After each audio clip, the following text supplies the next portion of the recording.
সকালবেলা উঠে মা রান্নাবান্না বসিয়ে দিয়েছেন। আজকে ছিল 22শে মার্চ। সেই সকালবেলা থেকে সেই যে বৃষ্টি যে আরম্ভ হয়েছে সেটা বলে লাভ নেই। সেই ঠান্ডা বৃষ্টি, ভাবলাম কোথায় যাব, তারপরে বৃষ্টির জন্য বেরোলাম। বৃষ্টির মধ্যে বের হতে ঠান্ডা, একটু আমাদের শিলংয়ে এত ঠান্ডা, তারপরে বৃষ্টির জন্য তো বলো না।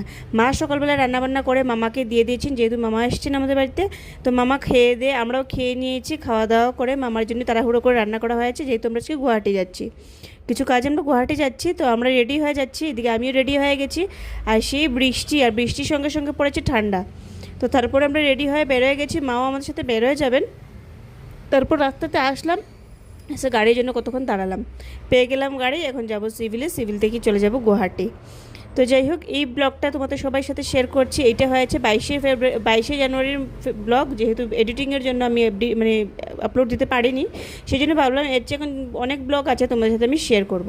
তো যাই হোক, তারপর দিকে আমরা রওনা হয়ে গেলাম গুয়াহাটির জন্য। অর্ধেক রাস্তা চলে এসেছি, অর্ধেক বলতে অল্প কিছু, একটা 1 ঘন্টার রাস্তা চলে এসেছি। আর এদিকে ওয়েদার দেখো কীরকম ওয়েদার, মেঘে মেঘে পড়ে আছে ওয়েদার। তো কিছুক্ষণ যেতে যেতে চলে গেলাম নংপো। যারা যারা চিনো তো চিনো, আর যারা চিনো না সারা বলবো যে কিছু একটা মার্কেট আছে, সেখান থেকে কিছু খাওয়া দাওয়া করা যায়। তো আমরা যেহেতু ভাত খেয়ে এসেছি, কিছু খাওয়ার ইচ্ছে নেই, সেই জন্য আমি নিয়ে নিচ্ছি মুসলারি। আর এই ফলটা তো অনেকে হয়তো চিনো, আর অনেকে হয়তো চিনো না। এই ফলটাকে আমাদের শিলংয়ের ফল বলা হয় মুসলারি। খুবই টক হয়, কিছু কিছুতে টক হয়, কিছুটা মিষ্টি হয়। আর আমি তো টক খেতে তো পছন্দ করে দুইটাই আমি টক নিয়ে নিচ্ছি। দেখো, মামা ট্রাই করছেন, যেহেতু মামা প্রথম খাচ্ছিলেন। মামা বলছেন খেতে কেমন হয়, বলছি খেয়ে দেখো। তো মামা বলছেন খুবই টক। তো যাই হোক, তারপরে দিকে আমরা কিছুক্ষণ হাঁটাহাঁটি করলাম। ড্রাইভার গিয়েছিলো খেতে, তারপরে আমরা হাঁটাহাঁটি করলাম। যেহেতু আমরা ভাত খেয়েছি, আমরা খাচ্ছিলাম না। মামাকে বললাম মামা করে ফটো তুলে দাও তো, যেহেতু আমার মামা খুবই সুন্দর ফটো তুলেন, সেই জন্য। তারপরে আমরা চলে গেলাম, আবার রওনা হয় চলে গেলাম খানাপাড়াতে। খানাপাড়া থেকে নেমে চলে গেলাম বেলতলায়। বেলতলায় গিয়ে মামা কিছু মিষ্টি নিল। মিষ্টি নিয়ে তারপর চলে যাচ্ছি আমরা দিদির বাড়িতে। তো এই বাড়ির জায়গাটা তো চিনতেই পারছো, যারা আমার ব্লগ দেখো তারা তো চিনতেই পারছো, দিদির বাড়ি চলে এসেছি। তো এখন গিয়ে আমি ডাকছি প্রাক্ষী ডাকছিলাম। তো প্রাক্ষী দেখি শব্দ দিচ্ছি কিনা, প্রাক্ষী বলছে হ্যাঁ মিমি বলো। তো যাই হোক, তো ছিল ভিতরে।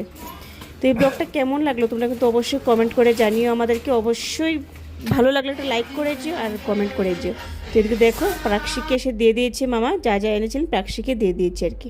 আর এখানে তো গরম, শিলংয়ে তো সেরকম গরম না, এখানে কিন্তু খুবই গরম ছিল। আর শিলংয়ের তুলনায় খুবই গরম ছিল, না হলে গরম ছিল না। তারপর যেহেতু মামা আমাদের প্রাক্ষী দাদু লাগেন, তারপরে মামা অল্প ইয়ার্কি করেছিলেন প্রাক্ষীর সঙ্গে। তো সেই করে বা শেষ আর কি। তো এই ব্লগটার পরের ব্লগটা আমি আবার কন্টিনিউ করছি আগামীকাল। তোমরা সঙ্গে থেকো, খুবই ভালো ভালো মজাদার ব্লগ আসে, তোমরা কিন্তু পাশে থেকো।